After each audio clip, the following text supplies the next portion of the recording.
Hallå och välkomna tillbaka till ett väldigt intensivt avsnitt av Senjou och Maou. Väldigt tajt avsnitt också för att jag håller på att tvätta just nu. Så att jag har prick 30 minuter nu typ att spela det här.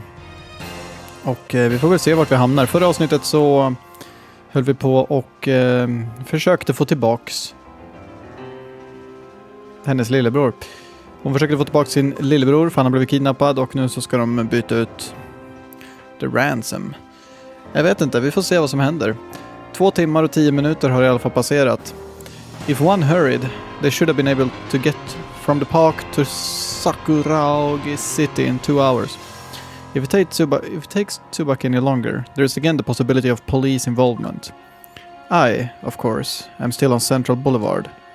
After finishing all my preparations, I sat in the back seat of the car and gazed at the scenery outside. The populace ignored the cruelty of the winter's cold, and the street grew even livelier. Jag vet inte vem det är som pratar just nu. Jag gissar på att det är Maou. A panicked voice came through from the other end of the line. Are you there? I hope you didn't lose the key.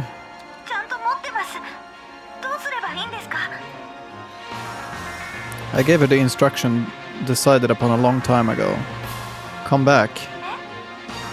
Ignoring Tsubaki, who was in an utterly morbid state, I continued. Come back and retrieve the briefcase from their locker. Jag undrar om de har bytt ut innehållet nu. Men samtidigt, jag vet inte riktigt, han vill ju inte ha pengar. Jag vet inte vad han håller på med. Eller jo, det vet jag visst. Han försöker få ut, vad heter det, Haru. Han försöker bara jävlas med henne, tror jag. Jag tror att det är allting han håller på med. Han vill ju inte ha pengar, det bryr han sig inte om. Så jag tror bara han försöker jävlas med henne. Eller så försöker han få dem att sälja. Jag vet inte. Det är väldigt oklart vad exakt han håller på med, skulle jag nog säga. Nu ska vi se. Jag gör så här.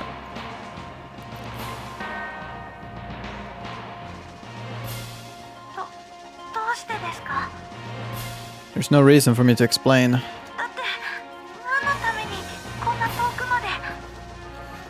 To get the ransom, of course.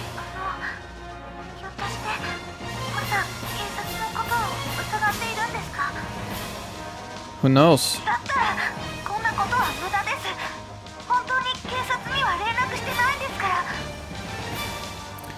It's clear from her voice that she would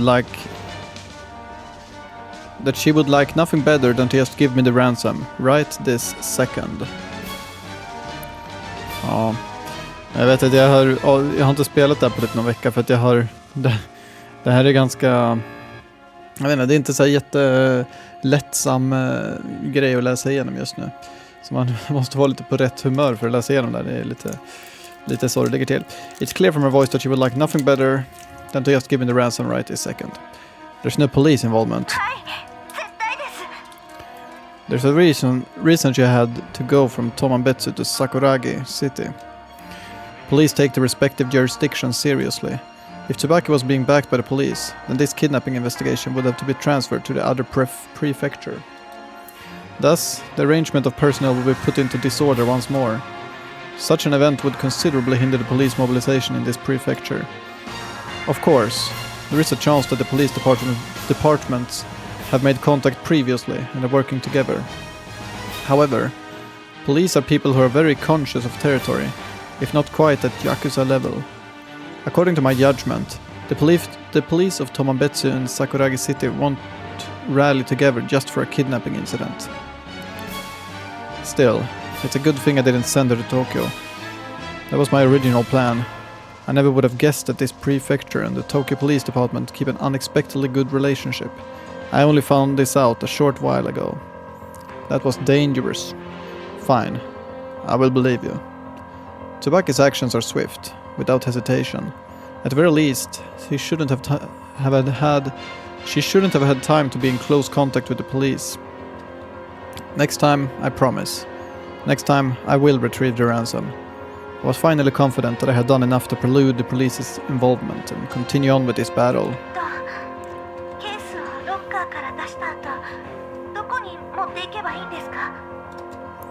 Take the subway to the residential area in the southern district.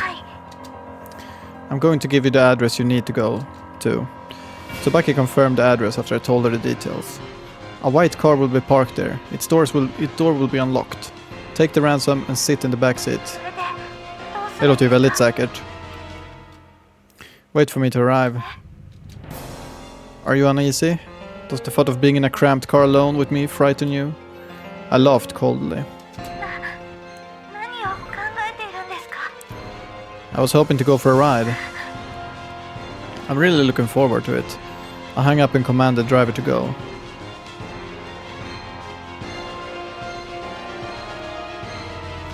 After another 2 hours or so, Tsubaki stepped back onto Central Boulevard.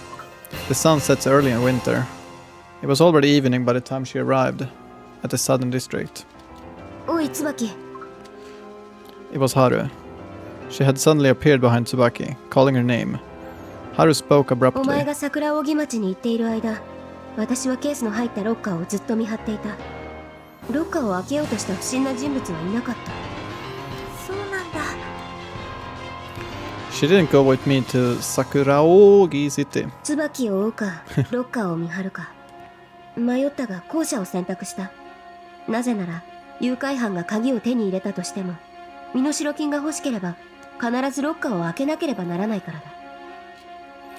Haru's explanation was more than enough to wipe away the anxiety in Tsubaki's heart. もう少し人手があればよかった。Haru said these words with a hint of loneliness. The moment she finished, she once again disappeared into the sea of people. Tsubaki felt an ache in her heart. Maybe Haru doesn't even have a single friend that she can rely on. Without thinking, she murmured. If Kyosuke were with me, I'm certain I'd have all the courage I needed. Tsubaki savagely whipped her weak heart for that sentiment. Wishing for unobtainable things won't bring her brother back to her. Alltså det här är så himla fucked up. Det är liksom... If only I had Kyosuke with me, ja. Det är han som gör allt det här egentligen. Det är liksom... Ja, jag vet inte riktigt vad man ska säga. Det är ganska fucked up. Det är inte jättelättsam läsning. Her grip on the briefcase tightened as she headed toward the southern district. She had no idea why she called out Kyosuke's name.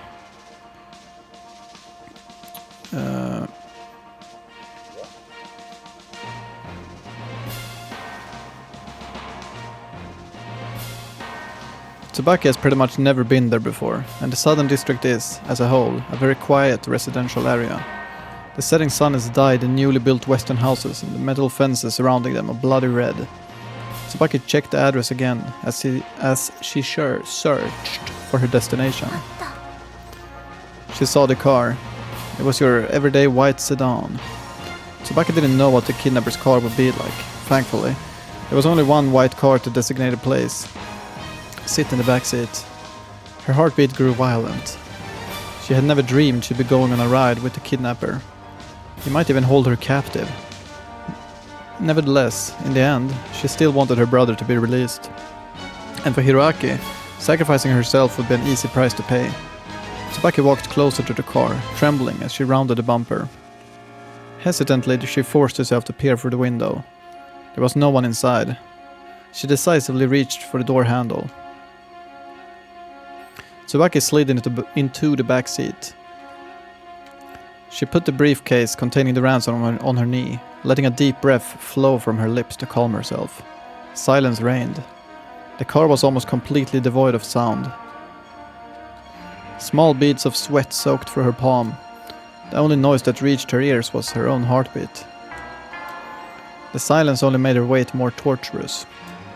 She was being tortured by anxiety. The moment she closed her eyes, Hiroaki's face floated before her. Where is he right now? Is he eating well? I just want to hurry up and see him. Hearing the ring of her cell, Tsubaki instinctively opened her eyes. She retrieved the cell from her pocket in panic. Och nu pratar han faktiskt. It was the kidnapper. Men jag antar att det här är från hennes perspektiv. Så jag vet inte om det är därför. She didn't understand him. What does it matter how much the car cost? Tsubaki had read in a book before that men put great focus on appearances. To her, it was something incomprehensible.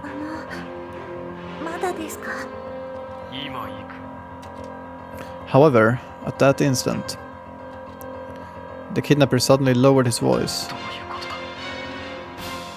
His voice changed. It lost the ease it once held. Her question wasn't answered. After a brief silence, the call was disconnected. Yet another unexpected event was hurled towards Tsubaki, still confused by the kidnapper's last words. Someone rapped on the car window. And police. Following the sound, there was a face Tsubaki had never seen before. It stared her down emotionlessly. A hat and a uniform. Oh shit, oh. She trembled. Her jaw hung wide open. The one thing that criminals fear the most stood just beyond the car window. Police. Tsubaki sank into terror, having no idea what she should do about the sudden appearance of the police. Her knees were shaking. The police officer was asking her to get out. Her vision was hazy, dizziness gnawed at her, and her stomach lurched with every motion. Tsubaki stepped out like a mindless robot. When she opened the door, she put the briefcase down on the seat almost subconsciously. Okej. Nej. Hur får jag ner den här? Okej, så det är 2 poliser. IG. The man was repeating a question that she didn't know how to answer. Does this car belong to you? Tsubaki was more nervous than she had ever been in her life as she listened to the policeman's questions, like an uninvolved bystander. What are you doing here? Tsubaki shook her head, making meaningless sounds such as ah and eh. She thought she managed to reply that everything was fine. However, the policeman kept on saying, "This is standard procedure, just answer." They also mentioned something about the possibility of the car being stolen, and other things along that line. She was completely incoherent. She had never been spoken to by a police officer before. She almost wet herself from fear. If the kidnapper saw her with the police, how would she explain? There are 2 of them. There are also 2 bicycles, but those are only fleeting images before her eyes. What's that briefcase? Hey, what's that briefcase? One policeman pointed to the car behind her. Can we check inside it? That question jerked her slightly back to her senses. A strange sense of purpose began to take hold of her. It was as soft as the buzz of a mosquito. Even though her head was lowered, she clearly demonstrated her rejection. She didn't know when it happened, but the policeman in front of her was holding a briefcase. It was the briefcase with the ransom inside. The briefcase containing her brother's life. If they looked through it, the police would know about the kidnapping. Jag kommer inte ihåg, har det här spelet Steam Achievements? Jag tror inte det. Nej. Det finns samlarkort. Jag har ett par stycken. Samlarkort är så himla värdelösa på Steam. Det är liksom, det är en jätterolig idé, men man kan ju typ inte få en hel samling utan att lägga ner pengar på det där. Men jag har så många kort så jag skulle säkert kunna sälja dem. Jag skulle säkert kunna sälja dem och få så här alltså vid det här laget skulle jag säkert kunna få i alla fall typ 70 euro. Skulle man kunna köpa Civilization 7 som tydligen har kommit ut idag eller igår. Jag är inte jättetaggad på att spela det. Jag spelar jättemycket Civilization 5, tycker det är skitkul, men inte så taggad på att spela de nya.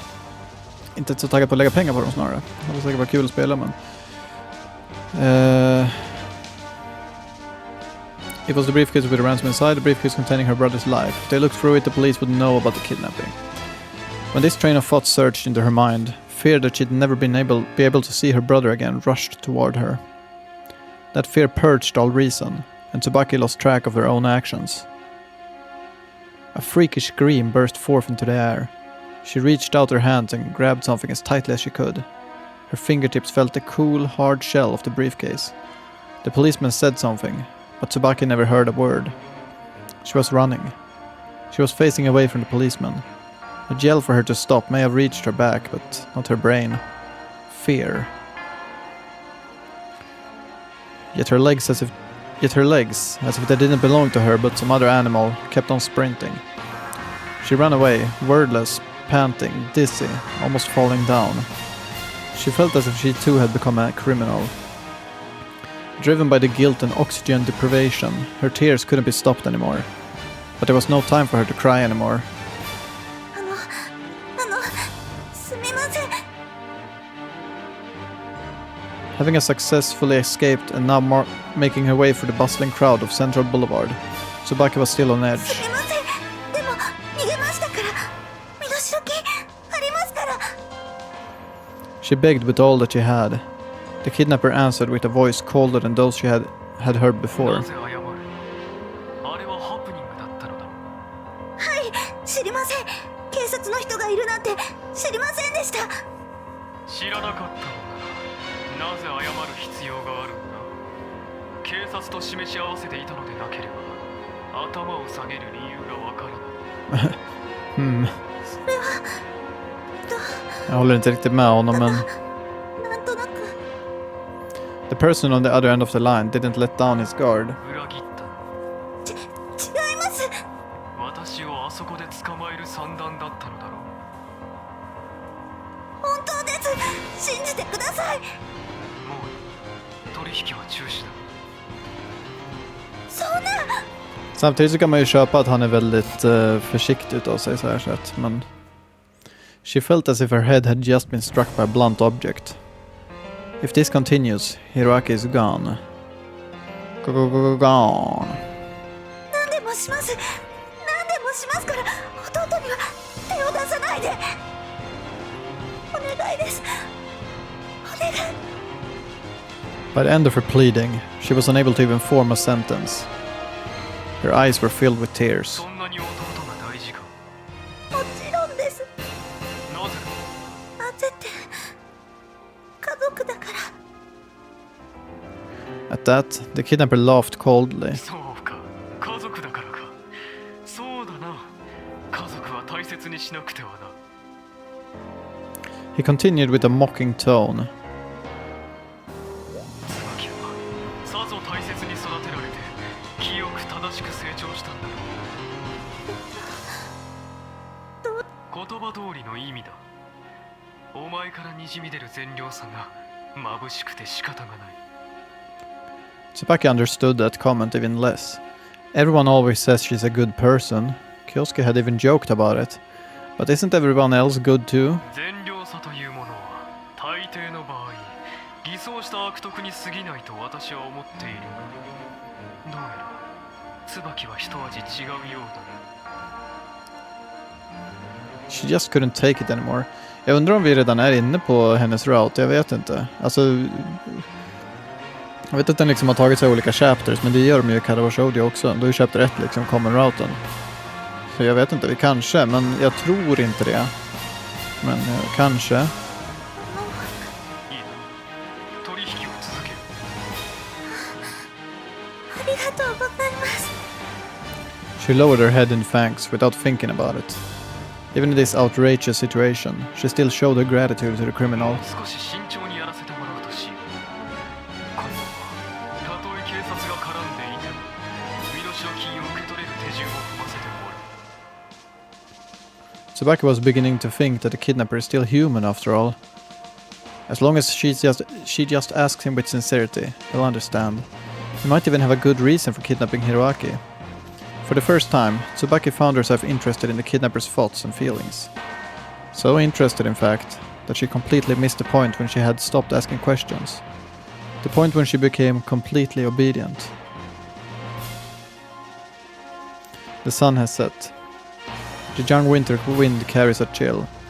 I lean on a railing, continuing my conversation with Tsubaki. After that exchange, I had Tsubaki go to the Western District and a nearby city, there and back. The forms of transportation included walking, cable car, taxi and other methods. As promised, everything was done with utmost care. The area in the Southern District is already in an uproar over Tsubaki. A girl holding an attaché case is always very conspicuous. With someone that suspicious, there's always the possibility that an upstanding citizen might report her. And one can't say that police won't connect a suspicious person with a kidnapping. Alltså, polisen har ju sett henne och hon sprang därifrån. Borde inte de liksom göra någonting? Alltså säga någonting, försöka få tag på henne. Alltså någonting borde de göra. Vad stod det? Still, it would be practically impossible for the police both to become certain that the suspicious person is Tsubaki and to find out that she is the victim of a kidnapping all within a single day. I will retrieve the ransom today. I've left no evidence behind. That white car was stolen anyway. Its disposal has already been prepared. It'll be no more than a piece of scrap metal in a factory in another prefecture by morning. If one was worried about the police finding some trace evidence from the car, then this would be better spent worrying about the possibility of a catastrophic eruption of Mount Fuji happening at exactly noon tomorrow. Ja, det är ett sätt att se på det. Almost everything is prepared. The only thing left is Usami. She seemed to have been trailing Tsubaki, only keeping her distance. Even though I had been watching for Usami as I kept track of Tsubaki, I couldn't find her at all. That freakish hair is completely unfit for following people. But that may be where the blind spot is. Ändå lite förvånad att hon inte kom in och typ pratade med polisen eller någonting. Det känns som att hon kanske typ eventuellt skulle ha någonting att säga. Försöka leda bort dem på något sätt liksom. Ändå lite förvånad över det. Blah blah blah. Maybe with hair that long, changing hairstyles is a snap. With a hat and glasses, she could become a different person in an instant. Yet in the end, I will be the one to take the ransom.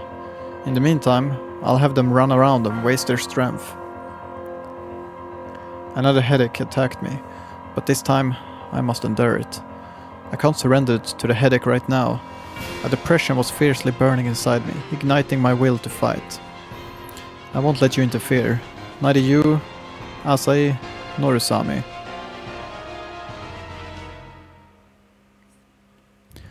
Come on out, Maou. It's already around 8 o'clock. Haru had been running around. Det här är ju väldigt bra gömställe också. Alltså... jag gillar ändå det här gömstället. Det är bara bakom en buske liksom. Sticker upp huvudet lite. Hon syns ju inte alls. Verkligen inte.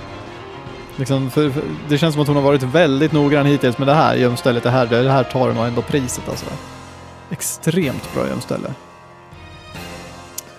Haru had been running here and there all across the city since before noon. Now, after nightfall, she has returned to the park in the eastern district. Haru hid herself in the grass, not making a single sound for fear of being heard over the silence of her surroundings. Men ändå så tittar hon upp så här. Tänk så skulle han liksom komma från det här hållet och bara bakifrån så där. Bara, oj, där sitter du. Han vet ju redan om att hon följer efter henne, men ändå. This park is a place where people come to relax during the day. But at night, only an eerie quiet remains. She wondered how Tsubaki was holding up after all this walking. Before coming to the park, Tsubaki had been told to lock the briefcase in the locker again. Taking only the key, she came to a garbage can in the park. Haru didn't even glance at the locker this time around and chose to follow Tsubaki instead. If someone wanted to get the ransom, they must get closer to the locker. And to open the locker, they would need the key. And there's even someone watching the locker. Haru had run into Kyosuke on Central Boulevard.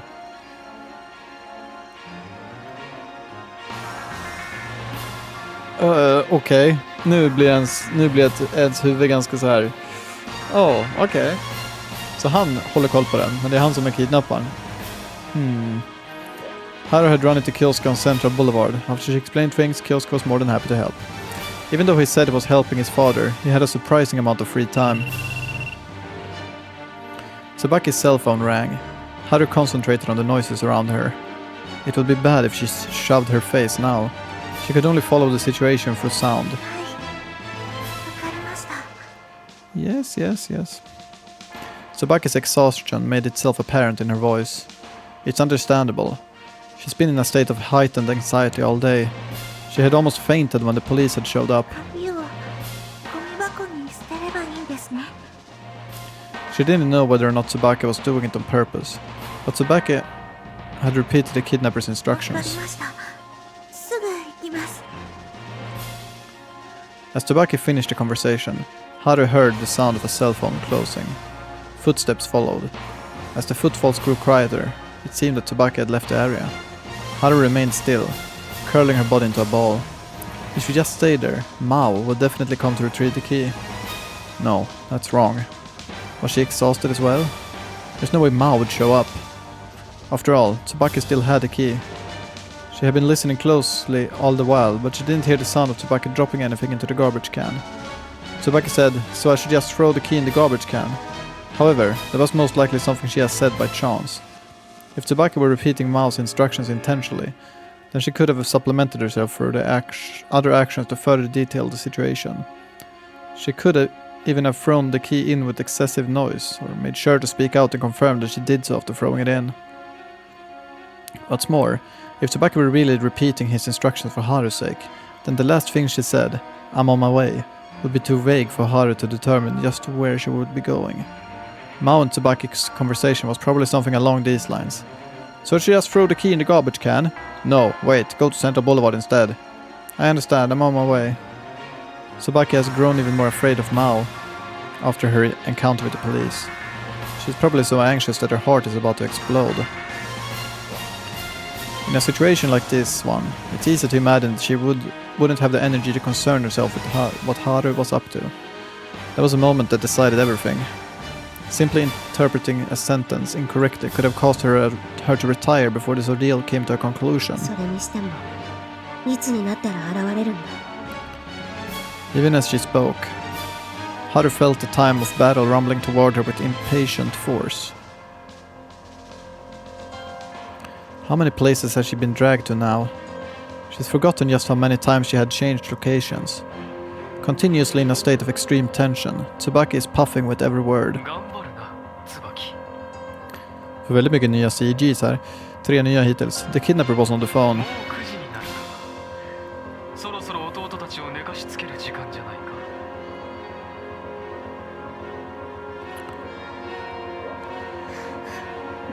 Where next? Tsubaki asked, breathing hard. お金は必ず渡しますから弟を返してくださいそればかりだ